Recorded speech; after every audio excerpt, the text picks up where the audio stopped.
Hello everyone, I'm back with another video, and in today's video we have an ASUS laptop. This is an ASUS ROG or ASUS ROG. I hope that's how you're supposed to say it.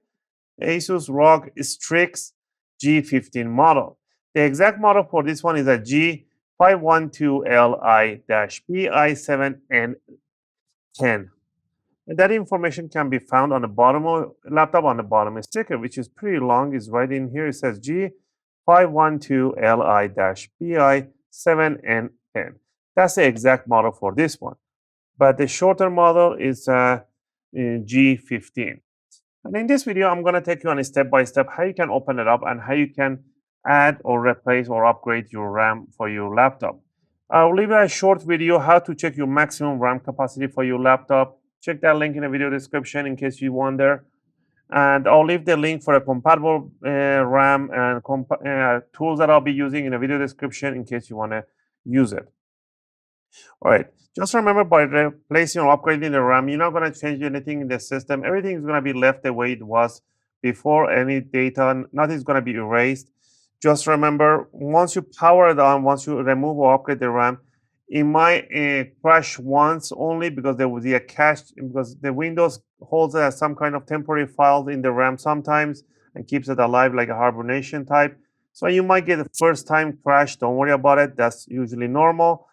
And second one is, once you power on, it might take up to say 2 minutes. Sometimes I've seen 2 or 3 minutes before it shows anything on the screen. It starts booting because it's going to do something called a mem check, memory check. So don't panic. Once you power it on, just wait for a couple of minutes and it's going to boot up. If it doesn't boot up, then power it up, switch to RAM places, and then try again. All right. With all that said, let's get into it. First, you want to power off the laptop completely. Don't put it on a hibernation or anything like that. Just power it off. Grab yourself a good screwdriver set. I'll recommend the iFixit screwdriver set, as they have all the best screwdrivers out there. This is a S2 class steel. These are really tough in steel. That's why I like these screwdrivers. We're going to use a Phillips or Phillips #1 Phillips. If you get a Pro set, they will include you with an opening tool and some tweezers. I purchased myself the basic tool set. For the opening tools, I'll be using a metallic guitar pick. These are really good and handy to opening cases and covers. You need a plastic or wooden spatula. Curved or straight tweezers are good to have on hand. All right, with all that said, we're going to get into it. On the bottom, you're going to see a whole bunch of screws. There is 3 types of screws. I will say 4 types of screws. And there's a short one and the long ones. And there's one screw that has a little C-lock on them. That means this screw on the bottom right, and once you rotate, it's going to keep rotating. It will not come out entirely. It just stays loosened up right there. But some people accidentally, they just pull on it, yank on it. That's okay. Nothing's going to happen. It's just going to come out. And if you pay attention, the threads on this one only goes about 1 millimeter. After that, there's nothing. There's a whole rod in here. There's nothing. So this is a short screw for this corner with a C-lock. If you popped it out, don't worry. You just pop it back in and screw it back in. The front, the rest 3 screws on the front all the way to the left corner. These are, again, the same size, height, but these are full size screws. That means the threads on this one goes all around, all the way to the back corner. Okay? So remove all the short screws and keep them in the same pile. Now, on the sides and the one in the mid, these are the long screws. So go ahead and remove them and keep them in a separate pile. Again, if you like my videos, if you find my videos helpful and helping you guys out, you can support the channel by clicking the like and subscribe. I'll greatly appreciate it. It helps and supports the channel to make more videos, take requests, and answer your questions in the comment area. All right, these are the long screws. On the back here, I'm missing 1 screw because I think the client dropped it or something. It's missing 1 screw. So this is a long screw. The side, the corner back is a long screw. So if you remove this side, you're going to find out that it is the long screw. All right, the one in the back mid, on the back, these are the short screws, the same thing as the bottom ones. All right, so there we go. So pretty much we have 2 types of screws. But if you want to count this tiny corner ones different, so that'll be 3 different types of screws. All right. Now, once we have all this removed, what we're going to do, we're going to start unhooking the cover. So we're going to start from the bottom front. You're going to stick the guitar pick between the bottom cover and the front panel. Bottom panel, we're going to just wiggle around, and it should hear a big click sound. That's what you want to hear. Once you did that, go to the back corners, stick it between right there, jam it in there, and just rotate. You're going to hear a click sound. I'm going to stick about 1 or 2 millimeter of the guitar pick. Don't stick the whole guitar pick in there. Just lift it up. Once you hear those click sounds, that's when you want to stop. Go to the side in here. There we go.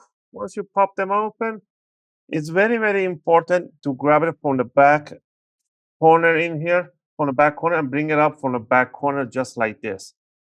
Because you don't want to lift up the front because there's these two tiny cables. Otherwise, you're going to rip them apart. You want to bring it like this, and you don't need to disconnect it. Don't disconnect it. Leave it like this because it's kind of hassle to put it back in. There's no need to it. And the RAMs are exposed right in here. People always say, well, why don't you disconnect the battery? You don't need to disconnect the battery to do the RAM upgrade. I've seen so many people trying to disconnect this one, and they damage, they shorten the cables, they jack, they break the jack. I've seen so many videos I make how to remove these ones, and people, they just force it. I don't know how they do it. They manage to kill the motherboard by touching this one. Don't touch it. Just be careful. Don't drop any metallic object on the motherboard. You will be fine. Now, to remove the RAM, it's very simple. All you need to do is to put your fingers on the side of these triggers. There's one here, two here, and pull them away from each other. Once you do that, the RAM will pop out in 45-degree angle. The same thing in here. It pops out in 45-degree angle, just like that. Now, what you want to do, you want to grab it in 45-degree angle. You want to slide it towards yourself or opposite direction from the socket. You want to pull it out. Once you pull it out in here, then you can see these are DDR4 3200 megahertz. These are 8 gig and 8 gig. You can put a 16 and 16 gig or up to 32 gig with no problem. We have upgraded for our client. A 32 gig for this motherboard, this processor is perfectly fine. Now say you got the new RAM, you have to make sure the notch on the RAM matches the notch right on the DIMM. So you want to bring it down like this. If you place it the other way around, it's simply not going to go to because the notches are not aligning right there. So you have to flip it over. The RAM orientation, if there's a RAM on both sides, RAM chip or not, doesn't make any difference. Just make sure the notch matches. You want to bring it in 45-degree or 25-degree, whatever angle this is. You're going to feel it. It's just about this angle, about this 45. I'll call it 45, 45, 35, 25, whatever angle. It just has to go in nicely, firmly in. And then you want to push it towards the motherboard, and you should hear these two triggers open and close very softly with no extra pressure. Same thing in here. Remove it, bring the new RAM in, align it all the way in, and then push it towards the motherboard. Watch these two triggers. Open and close it slightly. If the trigger stays open or it's just excessive force, you feel like you're pressing too hard, then that means the RAM is not all the way in. So once the RAM is in there, all you need to do, bring the bottom cover over, set it down, and push the back side in, the front side, the mid, and you want to hear those nice click sounds. Once you hear all that, all you need to do is to put the bottom screws all over the bottom case. Remember the one with the weird thread goes in the corner in here, the short ones, the long ones, the long and the short back. Again, I hope you guys like this video and I helped you guys out. If you have any question or requests, feel free to leave them in a video comment. I'll try to answer them as soon as I can. As always, thanks for watching, and I'll see you guys in my next video.